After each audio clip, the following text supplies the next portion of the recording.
This is America in the Morning from Westwood One. It's Friday, November 28th, 2025. I'm Clayton Neville in for John Trout. Here's what's coming up on America in the Morning. One of the two National Guardsmen who was shot near the White House on Wednesday has died. Looking down at us right now. I'm John Stolnis in Washington. Food, football, and family, all part of the Thanksgiving holiday as President Trump pays a special thanks to American troops. The social media platform X has a new About This Account tool. I'm Lisa Dwyer. On Wall Street, yes, the markets are open on this Black Friday, but only for a half day of trading. I'm Jessica Ettinger. The Trump administration planning a full review of all refugees admitted to the U.S. during the Biden administration. You'll be paying more to visit national parks, and judges okay a Republican plan for North Carolina redistricting. All ahead on America in the Morning.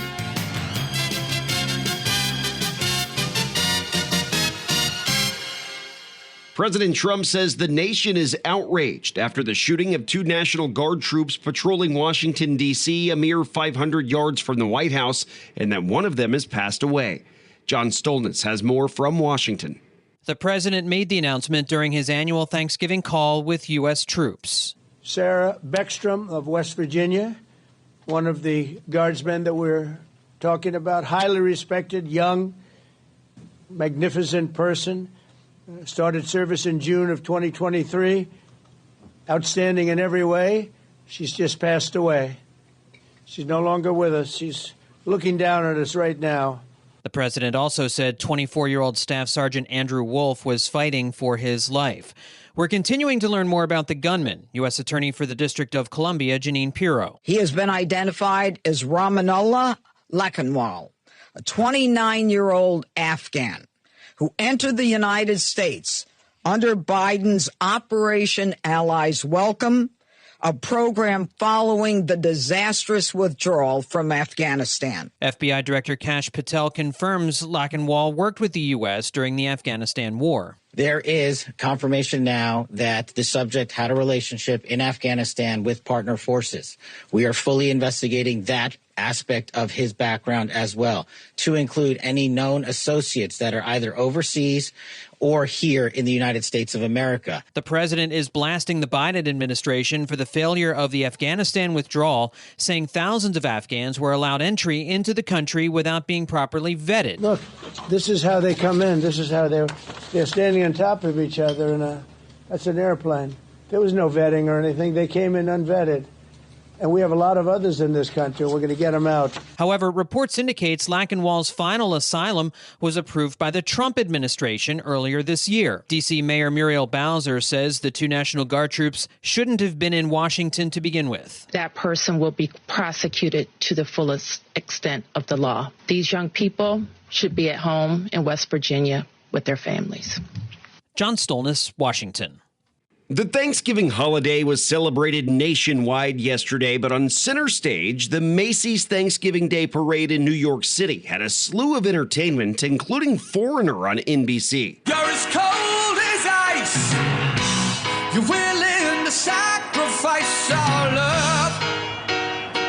Balloons, inflatables, the fall colors, and of course that fall air ringing in the holidays, while the dogs stole the show in the National Dog Show on NBC Sports. Best in show tonight, Belgian Sheepdog. The Belgian Sheepdog, David, whoa! The Belgian Sheepdog with some love from the judges, and American troops with love from their president. President Trump had a phone call with some of them from Mar-a-Lago. To each and every one of you, I just want to thank you so much. Incredible people. You make this sacrifice like few others understand. A lot of them don't even understand it. And you're keeping America safe and free.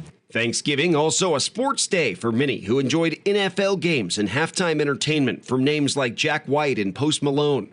Thursday was a travel day for others, whether it be a day trip or the start of a long weekend. Millions hit the road and packed the airports. In northern states, the weather an issue. If we've got snow on our major roads, we're going to have crews out there 24/7 pretty much. Michigan Department of Transportation Associate Operations Manager Steve Brink joined Fox Weather to talk about what they're doing there. Plan ahead, expect changing conditions, and allow extra time. High winds and bitter cold air expected in Wisconsin, Minnesota, New York, Michigan, and other northern states.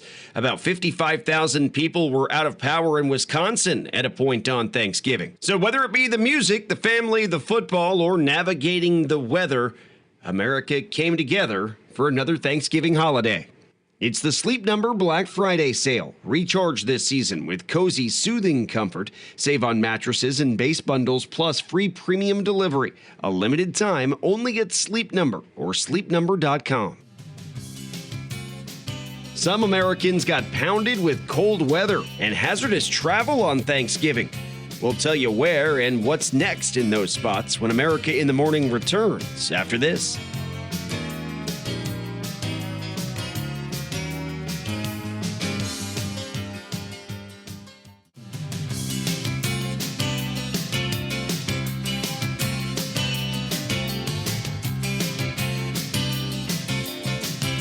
Peeking out your window on this Black Friday morning to see what the weather's like. Some of us in the clear, others we may have to brave that cold weather. Here's LaTroy Thornton with your forecast.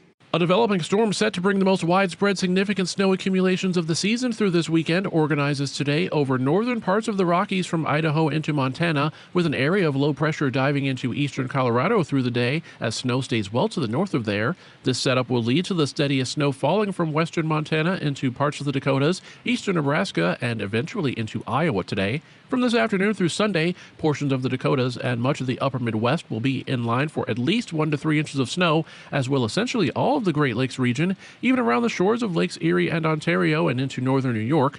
The focus of highest totals and slow travel looks to be from the Sioux Falls area of South Dakota, eastward through lower Michigan, and southward into northeastern Missouri, where many can expect 6 to 12 inches of snow instead. However, some of these areas already have continuing lake effect snow in store for today, namely eastern parts of the upper peninsula of Michigan, western lower Michigan, and especially places to the south and east of both Lake Erie and Lake Ontario. Those are the areas where some heavier snow squalls may snarl travel in a more localized fashion due to suddenly reduced visibility in intense driving snow. Not helping matters will be gusty winds of at least 30 to 40 miles per hour across much of the region, again stronger by the lakes, with much of the area from western Pennsylvania to New York City and northward facing at least a chance for a flurry today. Other than those places and areas toward the mid-bend of Texas and near the Washington-Oregon border that could get some rain showers, just about all the rest of the country stays dry.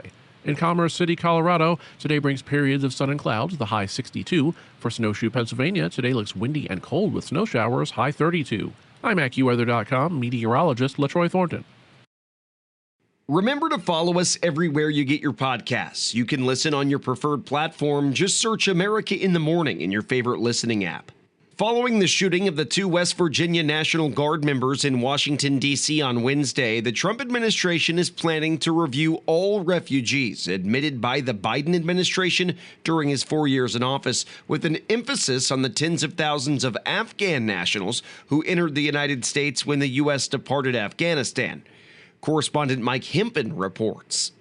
We must now re-examine every single alien who has entered our country from Afghanistan under Biden, and we must take all necessary measures to ensure the removal of any alien from any country who does not belong here or add benefit to our country. If they can't love our country, we don't want them. A memo obtained by the Associated Press says during the Biden years, expediency and quantity were prioritized over detailed screening and vetting. The memo says that warrants a comprehensive review, including the re-interviewing of all refugees admitted from January 20th, 2021 to February 20th, 2025. The memo immediately suspends green card approvals for the nearly 200,000 refugees who came to the U.S. during that period. The move could face legal challenges from advocates of the refugee program, who say refugees are generally some of the most vetted of all people coming to the United States. They criticize the move as cruel and wasteful. Mike Hempen, Washington. There's a new feature on X, formerly known as Twitter, and it's leading to some controversy. Correspondent Lisa Dwyer reports.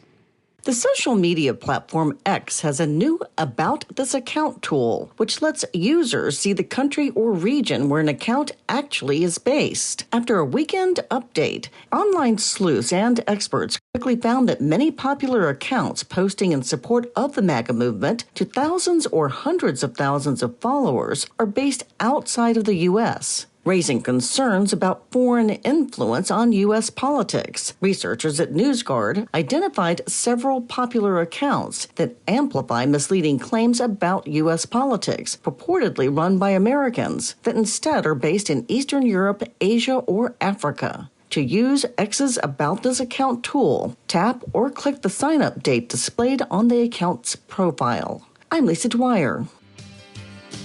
Let the holiday season officially begin, or the shopping season, I should say, on this Black Friday. We've got that when America in the Morning returns.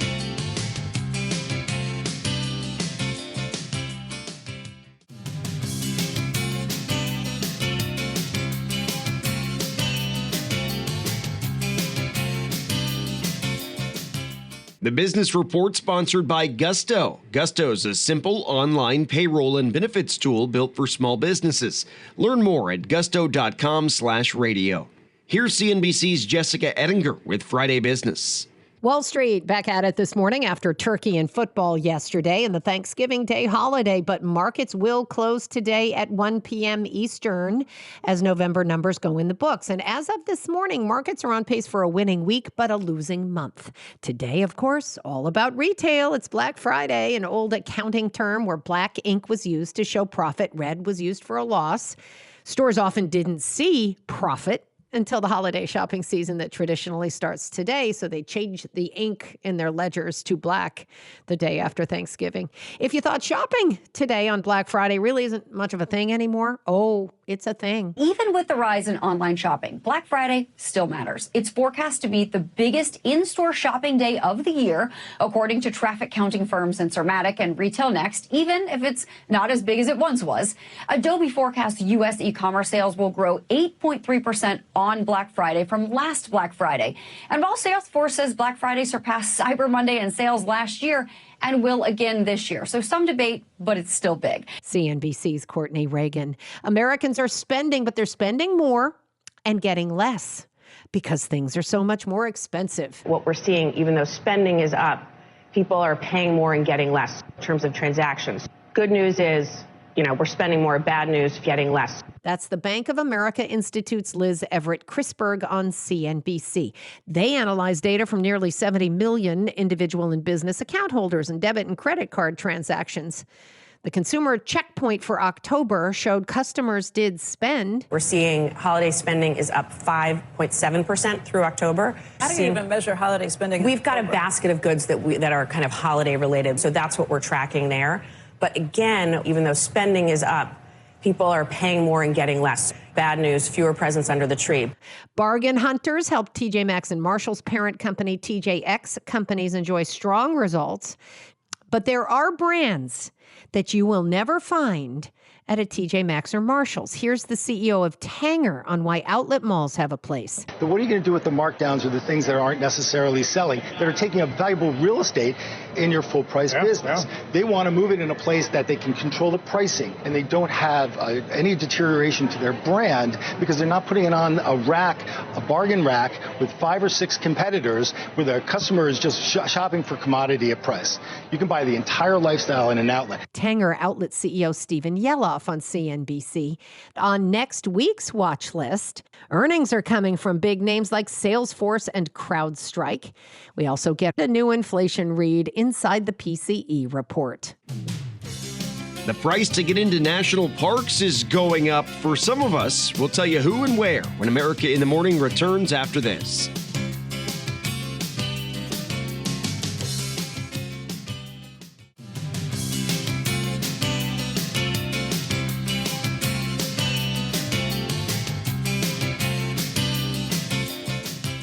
You'll have to dig deeper to pay for national parks insurance fees, especially if you're not a U.S. citizen. Correspondent Ben Thomas reports.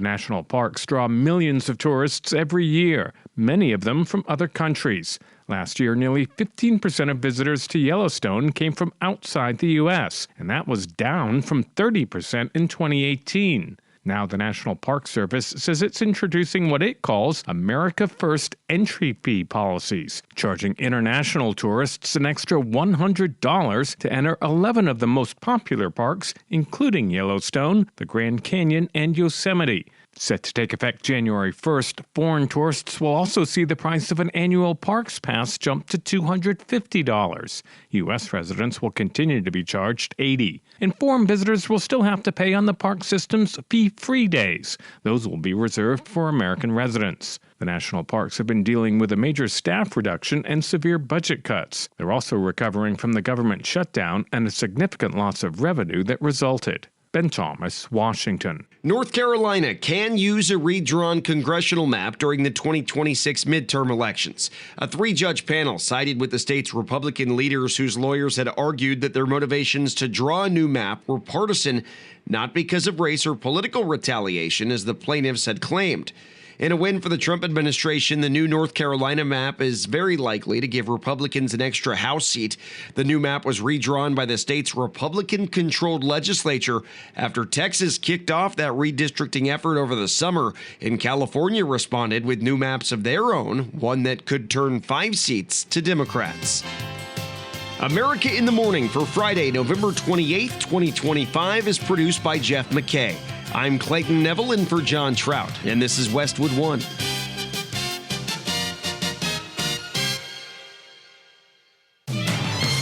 This is America in the Morning from Westwood One. I'm Clayton Neville in for John Trout. Here's what's coming up this half hour. We're learning more about the sacrifice made by National Guard members shot this week in Washington, D.C. There is a new cooperative agreement between the Dominican Republic and the United States. I'm Lisa Dwyer. A U.S. Dominican Republic military agreement, concerns over prolonged cannabis use, the president's new proposed immigration plan, and Robert Workman has Thanksgiving Day sports. He was one of only 3 people to win the Masters tournament on his first try. I'm Joan Jones on the death of Fuzzy Zeller. I'll have your top 5 online Cyber Monday deals. I'm tech correspondent Chuck Palm. We'll be right back.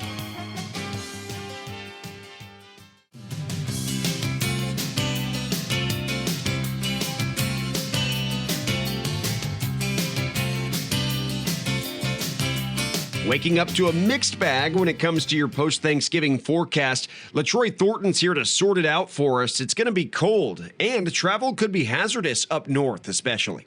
Today does mean another day of lake effect snow for some, but as the core of the storm lifts farther into Canada, more and more of the upper Midwest at least gets out of the worst of it, while snow becomes more focused toward the Northeast. This means that places like Michigan that were blasted with narrow but potent snow bands into Thursday night should end up with mainly less intense snow by this afternoon, especially for western lower Michigan, while the snow continues to pile up from the eastern upper peninsula across northeastern lower Michigan into a zone from northeastern Ohio to southwestern New York, where there could still be some intense snow squalls at times today. Squalls are also expected downwind of Lake Ontario today, with snow showers from western Pennsylvania into northern Maine as well, perhaps even a late-day flurry reaching Boston and New York as it stays rather gusty. Snow also continues to take shape for parts of the northern tier of the nation, setting up for a major winter storm lasting into the start of the weekend as it too heads for the Great Lakes. For today, though, steady snow spreads from west central Montana toward Iowa by the afternoon, and from this afternoon through Sunday, a wide swath of at least 1 to 3 inches of snow should extend from southern North Dakota through the St. Louis metro area, much of Michigan, even into the Adirondacks of New York, with the highest widespread totals of 6 to 12 inches from southeastern South Dakota to northeastern Missouri and just to the north and west of Detroit. Much of the rest of the nation looks dry for this Black Friday, with the exception of some rain showers ending around the Washington-Oregon border, as a few showers also build toward the Big Bend of Texas. That does mean generally nice conditions for the southwestern states as colder air dives into more of the southeast. That's the weather across America. I'm AccuWeather.com meteorologist LaTroy Thornton. Remember to follow us everywhere you get your podcasts. Follow and listen on your favorite platform. Just search America in the Morning in your favorite listening app. A sad development out of Washington, where one of the 2 National Guard troops shot on Wednesday near the White House has died. Sarah Beckstrom of West Virginia, one of the Guardsmen that we're talking about, highly respected, young, magnificent person, started service in June of 2023, outstanding in every way. She's just passed away. President Trump said on Thanksgiving that the other Guardsman who was shot, Andrew Wolf, is fighting for his life. He's in very bad shape. He's fighting for his life, and hopefully we'll get better news with respect to him. The troops were patrolling about 2 blocks from the White House when the shooting happened. Authorities say that a 29-year-old Afghan national from Washington state is the suspect. The Trump administration now looking into the possibility of deporting the suspect's family. There were reports that he was granted asylum under the Trump administration, and to that, the president said that when it comes to asylum, when they're flown in, it's hard to get them out. Meanwhile, members of Congress outraged by the shooting. I hope that the DOJ and the judge in this case will put this terrorist down. He doesn't deserve to live. Congresswoman Nancy Macy was on Fox News Live. He is increasing the number of guardsmen in D.C. by 500 next week. We have 300 guardsmen from South Carolina. Secretary of War Pete Hegseth spent Thanksgiving with troops in the Caribbean and spoke about the shooting in D.C. But we're also increasing our resolve, just like they are, that we will keep the Capitol safe and secure the American people. In a video posted online. Our minds are also in Washington, D.C., with the 2 great Americans who were ambushed and targeted. And we're prayerful for them, for all those around them, for their families. We're pulling for them, and we have their backs. The motive in the shooting still under investigation. The shooter reportedly worked with CIA-backed military units during the war in Afghanistan. Ties to those relationships are being looked into, and the Trump administration continues to explore ideas on cracking down on immigration. With the United States ratcheting up a military presence in the Caribbean Sea to combat narcotics smuggling, the U.S. has made an agreement with the Dominican Republic allowing the American military to operate within their nation in the fight against drug trafficking. Correspondent Lisa Dwyer reports. There is a new cooperative agreement between the Dominican Republic and the United States to allow the U.S. military to operate in that country. Through an interpreter, the president of the Dominican Republic, Luis Abinader, says, I announce to the nation that we have authorized the United States for a limited time to use restricted areas at the San Isidro Air Base and Las Americas International Airport. And says the purpose is clear. To prevent the entry of narcotics and to strike a more decisive blow against transnational organized crime. The U.S. will be able to refuel aircraft, transport equipment, and technical personnel. It's the first major public agreement that the U.S. has struck with a Caribbean nation as it seeks friendly allies to support its attacks against alleged drug smuggling boats in that region. What is a temporary deployment of U.S. service members and aircraft conducting Operation Southern Spear. Small footprint, temporary, fully respecting your sovereignty and your laws and all the dynamics here in the Dominican Republic. It's a great partnership that we're, and truly a joint effort. U.S. Defense Secretary Pete Hegseth. The President of the United States, President Trump, has designated these as foreign terrorist organizations, designated terrorist organizations, narco traffickers, hell-bent on bringing violence and drugs to countries in the region and to the American people. And I want those watching who see the narco-terrorist drug boats blowing up to understand that we're deadly serious about this mission. But we're also deadly serious in the way that we undertake it. I'm Lisa Dwyer. It's been estimated that nearly 18 million Americans use marijuana daily. That's more than people who consume alcohol on a daily or near daily basis. Now, a new report finds that as the laws have changed regarding cannabis use, some people are now dealing with what's being called a cannabis use disorder. Correspondent Ming-San Lo has the story. Miguel Laboy has smoked pot recreationally for more than 50 years and is also among the millions who use the drug for its medicinal benefits. They prescribed me cannabis when I had the chemotherapy. This is my only medication, cannabis. But compared to when Laboy started smoking in his teens, cannabis is much more accessible and potent. And contrary to popular belief, it is possible to develop an addiction. It's known as cannabis use disorder. My name is Ann Hassel, and I am a physical therapist. And I feel guilt to this day that I upsold high-potency THC concentrates. And I remember still to this day selling shatter to 15-year-olds who would come in as medical patients with their mother. That's what I saw happening in the dispensary. People who were casual users like myself were all of a sudden swept up in it and consuming more and more. When I started consuming the high-potency THC concentrates, it was really altering who I was as a person. I was waking up and doing it. I was driving to the dispensary and doing it in the car before I went in there. I was doing it during the break. For some, the positives still outweigh the negatives. The drug is cited to help with pain and anxiety, but frequent or heavy use can lead to memory and lung issues. I think if I did it less, it would be more positive and have a lot less negative.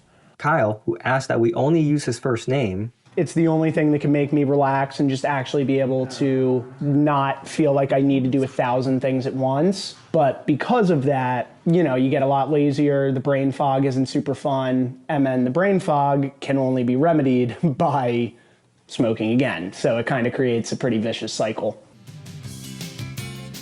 President Trump announcing a sweeping crackdown on immigration. What exactly will that look like? We'll talk about it when America in the Morning returns after this.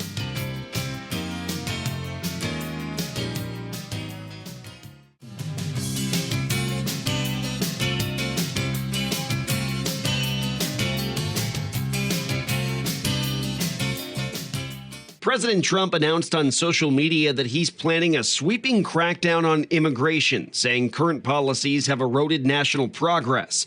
Bloomberg's reporting his plan includes an immediate and permanent pause on all migration from third world nations, and he would terminate millions of admissions that happened during the Biden administration. Trump posted on Truth Social, quote, remove anyone who's not a net asset to the United States or is incapable of loving our country. He added he also wants to end all federal benefits and subsidies to any non-citizens. He was not clear as to what nations he designated as third world. Two-time major golf champion Fuzzy Zoeller has died. He was 74. Correspondent Joan Jones takes a look at his storied and at times controversial career. He was born Frank Urban Zoeller Jr., but took his father's nickname of Fuzzy. His highlights include being the last person to have donned the green jacket in his first appearance at Augusta National Golf Course. He famously waved a white towel at Winged Foot in 1984 when Fuzzy thought Greg Norman had beaten him, only to defeat Norman in an 18-hole playoff the next day. He was one of golf's most personable and entertaining players, often seen whistling between shots. President Trump remembered Fuzzy Zoeller as a truly remarkable person. In 1997, an offhanded remark to CNN about Tiger Woods tainted his reputation. Little boy's driving it well, he's putting well, he's doing everything it takes to win. So you know what you guys do when he gets in here? Pat him on the back, say congratulations, enjoy it, and tell him not to serve fried chicken next year. Got it. Zoeller apologized and acknowledged that the incident would never go away. His death was announced by his daughter and fellow golfer Gretchen, but no cause of death was available. Zoeller, from 8 feet. And so, I'm Joan Jones. Fuzzy Zoeller, 27 years old. Russian President Vladimir Putin said a U.S. delegation is expected to arrive in Moscow in the first half of next week to discuss the latest American proposal to end the Kremlin's war in Ukraine. However, the Russian leader is doubling down on his demand that Ukraine must cede territory to Russia and ruled out any ceasefire until Ukrainian troops withdraw from most of eastern Ukraine. The president said that Russia was, quote, ready in principle to fight to the last Ukrainian. Putin also said the reporting that American envoy Steve Witkoff offered advice on how to curry favor with President Trump was fake news and said eavesdropping on conversations is illegal in Russia. The U.S. delegation is headed by Witkoff, but Trump's son-in-law Jared Kushner is reported to be joining the delegation in Moscow, while the U.S. Army Secretary Dan Driscoll is due to visit Kyiv sometime next week. There's concern in the Middle East as to exactly what was left behind after the United States and Israel targeted Iran's nuclear capabilities. Correspondent Karen Shamas reports on a UN nuclear watchdog resolution demanding Iran disclose all its nuclear stockpile information. The UN Atomic Watchdog's Board of Governors is demanding Iran fully cooperate and provide the agency's inspectors with precise information about its nuclear stockpile and also grant them access to the country's nuclear sites. 19 countries on the International Atomic Energy Agency's 35-member board voted to support the resolution, according to inside sources. The vote comes a day after the IAEA Director General, Rafael Grossi, told a press conference in Vienna, "Not everything has been destroyed," adding, "There is a widespread consensus on the fact that material is there, so we still may have access to that. So it's not correct to say that because everything is destroyed, there is nothing to be seen." China and Niger opposed the resolution, while 12 countries abstained and 1 did not vote. The resolution was put forward by France, the United Kingdom, Germany, and the United States. I'm Karen Chemas. On our Thanksgiving show, we highlighted the best Black Friday tech deals, and now our tech correspondent Chuck Palm has put together another top 5 tech deals, this time for Cyber Monday on today's Tech Report. Get ready for your top 5 Cyber Monday deals. Number 5, the Apple AirTag. Keep track of virtually anything with your iPhone or iPad. Just $17.97. Number 4, the Blink Video Doorbell. Easy setup for HD viewing and a 2-year battery life for just $29.99. Number 3, JBL Vibe Beam. High quality and much cheaper than the pricey AirPods. Available on Amazon for $29.95. Number 2, Samsung 65-inch 4K TV. Find it at Walmart for $328. Samsung packs a solid crystal UHD 4K processor. And the number 1 Cyber Monday deal, the Alienware 16-inch Aurora gaming laptop, was $1249, now only $899 at Amazon. Intel Core 7 processor, 16 gigs of RAM, this deal is hard to beat. Find all the links on my new website, newoldtechguy.com. I'm Chuck Palm. Robert Workman has sports.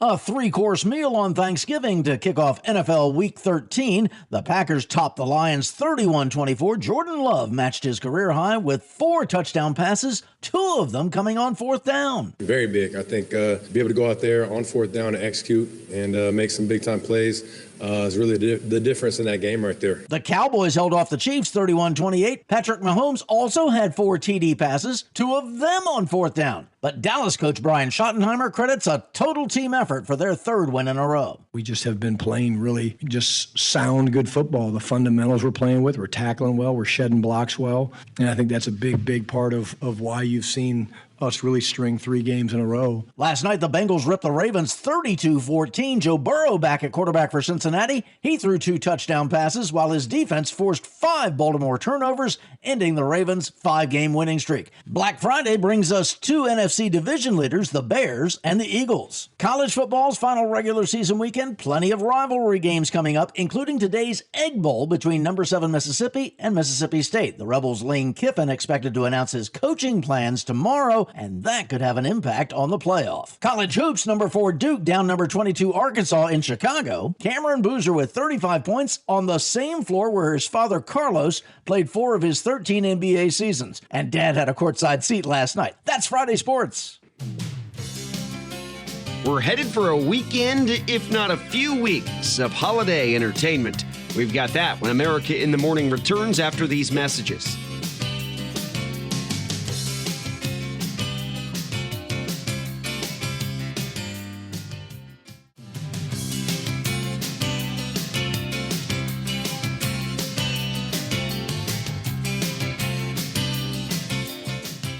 A lot of people will be heading to the theaters this holiday weekend, and the new film being released finds the animals are back in action for the sequel to Zootopia. Kevin Carr has a sneak peek at Zootopia 2. Another animated Disney sequel hops into theaters on Thanksgiving weekend. Hops and Wild. Dream Team. 9 years ago, Zootopia became a smash hit for Disney. Since then, there have been multiple films like Sing and The Bad Guys, as well as their respective sequels that cashed in on a city of animals. Bunny, Fox, this is a make or break assignment. Fail and I will split you up. Now, Judy Hopps and Nick Wilde return as rookie cops trying to uncover a conspiracy involving a deadly viper. No snake has set foot in Zootopia in forever. There's a snake! The animation is vibrant and the star-studded cast is a hoot. Children will love the cuddly creatures and parents should chuckle at the over-the-kids' heads and sometimes downright surprising jokes for grown-ups. But that's to be expected. It's hard to go wrong with animated Disney animals. Come on! Oh. Ow! Stop pulling my ears! Stop pulling my ears! The story works for the most part, though it makes me long for an animal-centric police procedural rather than a film trying to top or just live up to the scope of the original. You know, this is not your worst idea. Still, Zootopia 2 is an enjoyable slice of family entertainment that is on par with the first movie, without trying too hard to cram in all the callbacks. Hey, Flash, 100-yard dash. Zootopia 2 gets 3.5 carrots out of 5. I'm Kevin Carr, and that's the way I see it. With today being Black Friday, many of us will be either jumping into our cars and going shopping or doing so on our phones or computers at home. And at the heart of our shopping is buying presents. A consumer advocacy group is telling parents to avoid giving their children AI toys this holiday season. Correspondent Donna Warder reports. The children's and consumer advocacy group Fair Play says that even cute and cuddly artificial intelligence toys are not safe for children. And the group has issued an advisory that's been signed by more than 150 organizations and individual experts, such as child psychiatrists and educators. Fair Play says AI toys are generally powered by AI models that already have been shown to harm children and teenagers with obsessive use, explicit sexual conversations, and encouraging unsafe behaviors. Last week, U.S. Public Interest Research Group, or PIRG, said that some of the 4 AI toys it tested would talk in depth about sexually explicit topics, would offer advice on where a child could find matches or knives, and the toys have limited to no parental controls. I'm Donna Warder. America in the Morning for Friday, November 28th, 2025 is produced by Jeff McKay. I'm Clayton Neville in for John Trout, and this is Westwood One.